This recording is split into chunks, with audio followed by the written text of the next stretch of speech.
بسم اللہ الرحمن الرحیم۔ انسان کا دل بھی عجب متوالا ہوتا ہے۔ کبھی کبھی تو یہ اپنی قیمتی رشتوں کو بھی ٹھکرا کر من مانی کر جاتا ہے۔ کچھ اس طرح سے مچلتا ہے کہ زندگیاں داؤ پر لگ جاتی ہیں۔ سلیمان درانی کے 2 بچے تھے، احمد درانی اور ریحان درانی۔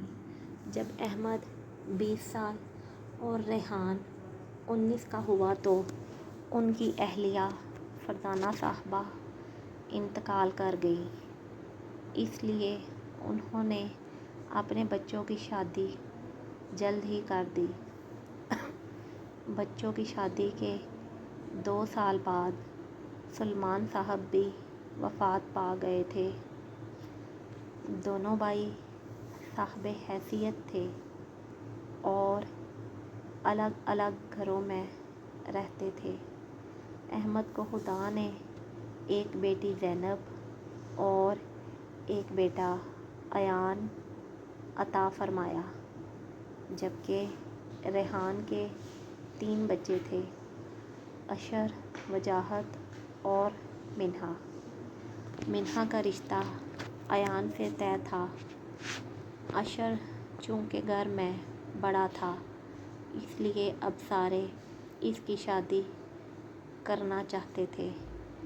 زینب اپنے یونیورسٹی فیلو اسد کو پسند کرتی تھی اور یوں ان کا رشتہ طے پا گیا۔ آج وہ سارے اپنے تایا کے گھر زینب کی شادی کے لیے آئے تھے۔ مہندی والی رات عشر نے ایک لڑکی کو دیکھا اور پہلی نظر میں اپنا دل ہار گیا۔ بارات والے دن اس نے اپنی ماں اور بہن کو وہ لڑکی دکھا دی۔ معلوم کرنے پر پتہ چلا کہ وہ حسن صاحب کی بیٹی سائرہ ہے۔ حسن صاحب کے ساتھ تایا ابو کی پرانی جان پہچان تھی، یوں کہنا چاہیے کہ دوستی کا رشتہ تھا۔ سائرہ حسن صاحب کی بیٹی تھی، جو شادی میں بہت بن ٹھن کر آئی تھی۔ وہ مہندی والے دن سبز لہنگا پہن کر آئی تھی، سرخ کرتی اور سبز دوپٹہ جس پر منفرد قسم کا نفیس کام تھا۔ اس کے فاخرانہ لباس اور بے نیازانہ انداز سے لگتا تھا کہ وہ کسی امیر گھرانے کی نورِ نظر ہے۔ عشر کے دل پر اس کی تصویر کچھ اس طرح نقش ہو گئی تھی کہ اس نے امی سے کہہ دیا، جس طرح بھی بن پڑے آپ حسن صاحب کے گھر جانے کی سبیل نکالیں۔ میں کسی اور لڑکی سے شادی ہرگز نہیں کروں گا۔ اس لیے ریحان صاحب نے اپنے بڑے بھائی سے بات کی تو انہوں نے بھی بتایا کہ حسن صاحب بہت نیک ہے اور بچے بھی پڑھے لکھے اور سلجھے ہوئے ہیں۔ یوں سب کی متفقہ رائے سے عشر کا رشتہ لے جایا گیا۔ ان کا گھر عالیشان صاف ستھرا تھا۔ سائرہ کی والدہ بڑی اخلاق والی تھیں۔ خود سائرہ بھی بہت مہمان نواز اور خوش مزاج تھی۔ سائرہ میں بناوٹ نام کو نہ تھی، لگی لپٹی بغیر بات کرتی۔ احمد صاحب نے حسن صاحب سے رشتے کی بات کی تو انہوں نے کہا کہ وہ گھر والوں سے بات کر کے 2 دن تک جواب دیں گے۔ وجاہت بھی اپنے ماں باپ اور تایا کے ساتھ گیا ہوا تھا۔ سائرہ سمجھی کہ وجاہت کی خواہش پر رشتہ لائے ہیں، حالانکہ وہ تو محض سب کو اپنی گاڑی میں لایا تھا، ورنہ گاڑی کون ڈرائیو کرتا۔ وجاہت کو دیکھ کر سائرہ کا چہرہ کھل گیا، وہ بہت خوش نظر آنے لگی۔ سائرہ کے والدین نے سائرہ سے پوچھ کر ہاں کر دی۔ اشر تو بات طے ہو جانے پر ایسے خوش تھا جیسے دونوں جہاں کی نعمتیں اس کو مل گئی ہوں۔ دونوں خاندانوں کی باہمی مشاورت سے رخصتی کے لیے 2 ماہ بعد کی تاریخ مقرر کر دی گئی، لیکن نکاح مہندی سے 2 دن پہلے رکھا گیا۔ دونوں طرف سے زور و شور سے تیاریاں جاری تھیں۔ وجاہت کے ہمراہ اب تقریباً روز سائرہ کے گھر جاتے اور پھر اس کو لے کر بازار یا کبھی درزی کے پاس چلے جاتے۔ وجاہت گاڑی میں بیٹھا رہتا اور گھر والے خریداری کر کے واپس آ جاتے۔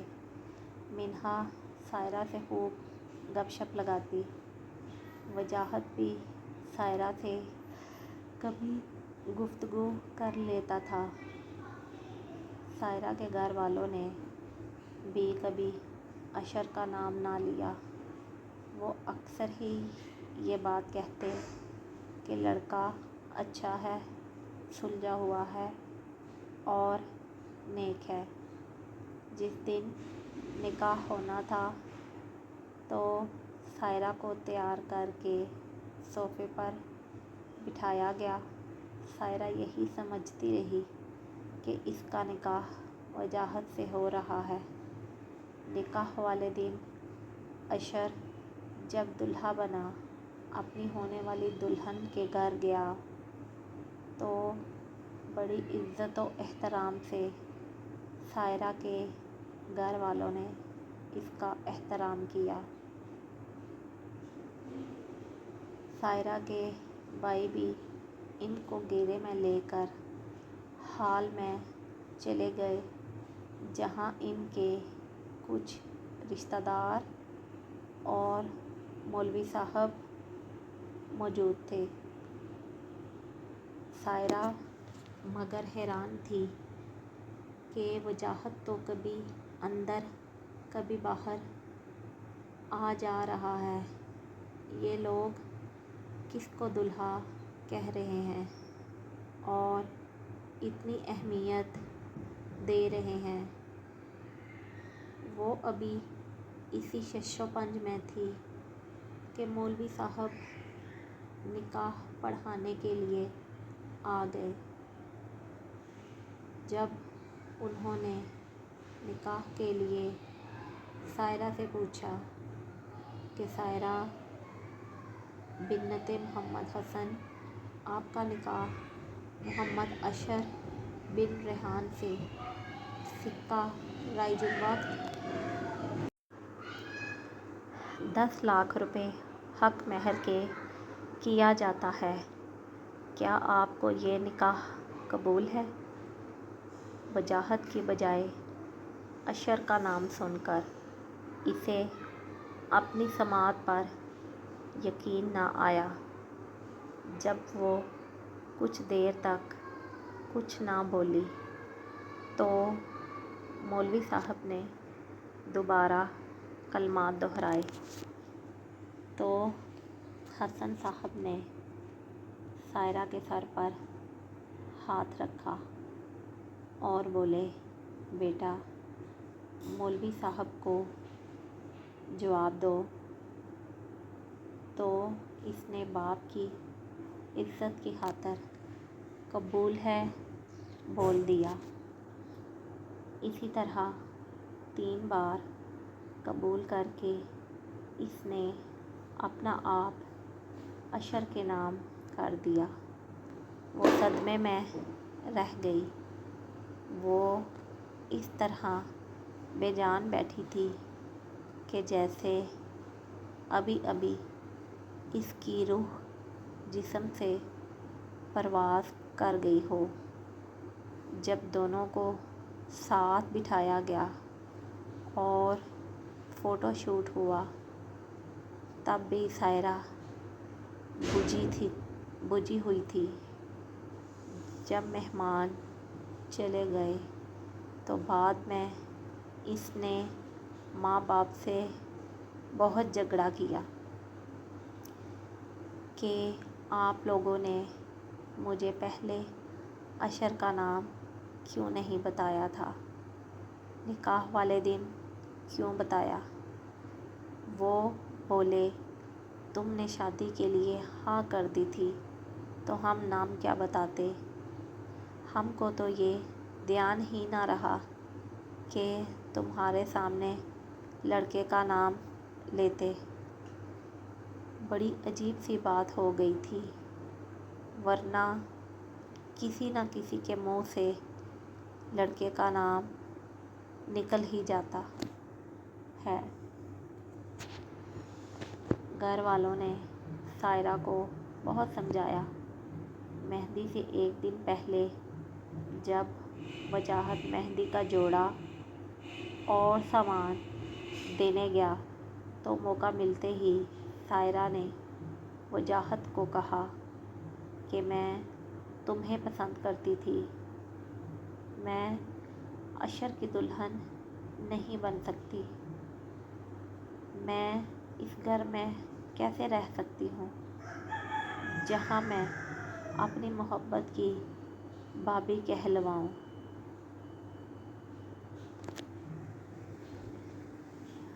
وجاہت سائرہ کے منہ سے یہ سب سن کر شوق میں چلا گیا۔ اس نے سائرہ کی بہت منت سماجت کی کہ میرا بھائی آپ سے بہت محبت کرتا ہے۔ تو سائرہ نے اپنی ایک شرط رکھ دی کہ جب میں اس گھر میں آؤں تو تم وہ گھر چھوڑ کر چلے جاؤ گے۔ وجاہت نے شرط مان لی۔ وجاہت کا ایک دوست لندن میں سیٹل تھا۔ اس نے اپنے دوست سے بات کر کے اپنی ٹکٹ کروا لی اور جس دن سائرہ رخصت ہو کر گھر آئی تو وجاہت نے اپنے ماں باپ کو اپنی آج رات کی روانگی کا بتایا۔ وجاہت کے جانے کا سن کر وہ سب شوق میں آ گئے۔ اس کی ماں تو یہ سن کر رونے لگی، مگر وجاہت نے سب کو آخر کار منا ہی لیا کیونکہ وہ نہیں چاہتا تھا کہ اس کے بھائی کا گھر خراب ہو۔ سائرہ کو اشر کے کمرے میں بٹھا دیا گیا۔ اشر جب کمرے میں داخل ہوا تو وہ بہت پریشان تھا۔ ایک طرف محبت ملنے کی خوشی تو دوسری طرف بھائی کے جانے کا غم۔ وہ سائرہ کے پاس بیٹھ گیا اور اس کا گھونگھٹ اٹھایا تو بے ساختہ ماشاء اللہ کہا۔ اس نے نرمی سے سائرہ کے ماتھے پر بوسہ دیا۔ سائرہ کی پلکیں لرزنے لگیں۔ اشر نے اس کے زیورات اتارے اور اسے چینج کرنے کا کہا۔ تو وہ جلدی سے ڈریسنگ روم میں بند ہو گئی۔ جب وہ چینج کر کے آئی تو اشر بھی تب تک باتھ روم سے چینج کر کے آ چکا تھا۔ اس نے سائرہ کا ہاتھ پکڑ کر اپنے پاس بیڈ پر بٹھایا اور اسے وجاہت کے جانے کا بتایا۔ اس نے بڑی نرمی اور محبت سے سائرہ کو اپنی باہوں کے گھیرے میں لیا۔ سائرہ نے بھی کوئی مزاحمت نہیں کی۔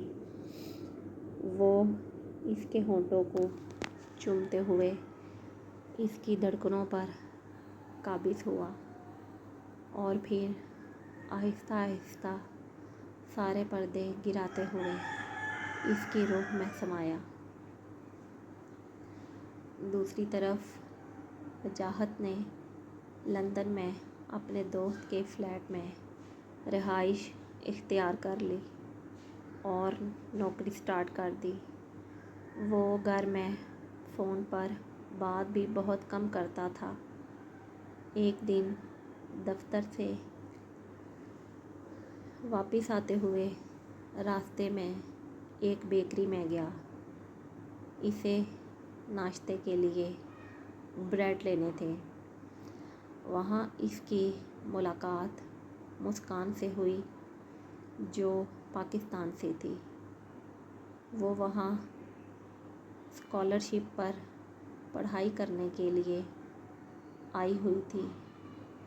وہ ایک متوسط گھرانے سے تعلق رکھتی تھی اور پارٹ ٹائم جاب کر کے اپنا گزارا کرتی تھی۔ وجاہت کو پہلی نظر میں ہی اس کی معصومیت اور خوبصورتی نے اپنا دیوانہ بنا دیا۔ اس کی آنکھیں لائٹ گرے کلر کی تھیں۔ جب ہنستی تو گالوں میں ڈمپل پڑتے تھے۔ رفتہ رفتہ دونوں کا آپس میں تعلق گہرا ہوتا گیا۔ ادھر سائرہ اور اشر کے رشتے میں بھی پیچیدگیاں آنی شروع ہو گئیں۔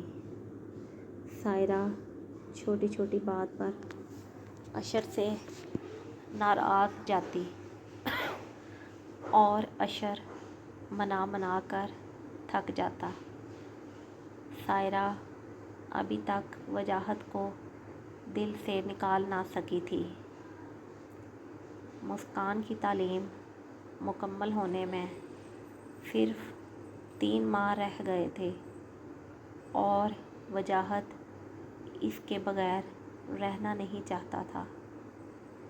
اس نے اپنے ماں باپ سے اجازت لے کر مسکان کے گھر والوں سے بات کی اور ان کی اجازت سے مسکان سے نکاح کر لیا۔ اس نے اپنا ایک الگ فلیٹ لے لیا تھا۔ وہ مسکان کے ساتھ وہاں شفٹ ہو گیا۔ آج ان کی سہاگ رات تھی اور مسکان بہت نروس تھی۔ وہ کمرے میں داخل ہوا تو وہ کھڑکی کے پاس کھڑی تھی۔ پنک کلر کی فراک میں اس کا نازک بدن بہت خوبصورت لگ رہا تھا۔ وجاہت نے اس کے پیٹ کے گرد بازو ڈال کر اس کی کمر کو اپنے سینے سے لگا لیا اور اس کے کندھے پر تھوڑی رکھ کر کان کی لو کو نرمی سے چوم لیا اور دھیرے سے سرگوشی میں آئی لو یو کہا اور اسے گھما کر اپنے سینے سے لگا لیا۔ وہ اس کے سینے پر ہاتھ رکھ کر پیچھے ہونے لگی تو اس کی کمر پر ہاتھ رکھتا اس کے چہرے کے ہر ایک نقش کو چومنے لگا۔ مسکان کا حلق خشک ہو چکا تھا اور اس کے ہاتھ پاؤں ٹھنڈے ہو گئے تھے۔ وہ وجاہت کے سہارے کھڑی تھی۔ اس کی ٹانگوں میں جان باقی نہ رہی تھی۔ وجاہت نے نرمی سے اسے باہوں میں بھر لیا اور بیڈ پر لٹا دیا اور اس کا دوپٹہ اتار کر ایک طرف رکھ دیا۔ نرمی سے ہونٹوں کو چومتے ہوئے اس کی دھڑکنوں پر قابض ہوا اور اس کی شرٹ ریموو کرتے ساتھ ہی اپنی شرٹ بھی اتار دی۔ وہ اس کے نازک جسم کے لمس میں کھو گیا اور اس کے کان میں میٹھی میٹھی سرگوشیاں کرنے لگا۔ آہستہ آہستہ اس کے لمس میں شدت آ گئی۔ مسکان کے لبوں سے سسکیاں نکل رہی تھیں جو اسے اور مدہوش کر رہی تھیں۔ رفتہ رفتہ اپنا سارا جنون اس پر نکال رہا تھا۔ کچھ دیر بعد وہ پرسکون ہوتا اس کے بال سہلانے لگا۔ پوری رات ان دونوں نے ایک دوسرے کی باہوں میں گزار دی۔ دوسری طرف سائرہ اور اشر کے درمیان تلخیاں بڑھتی جا رہی تھیں۔ جب وجاہت کی شادی کا علم سائرہ کو ہوا تو اس کے دل میں حسد پیدا ہو گیا۔ وہ اب اشر کو اس کا حق بھی نہیں لینے دیتی تھی اور آخرکار اس نے اشر سے طلاق لے لی۔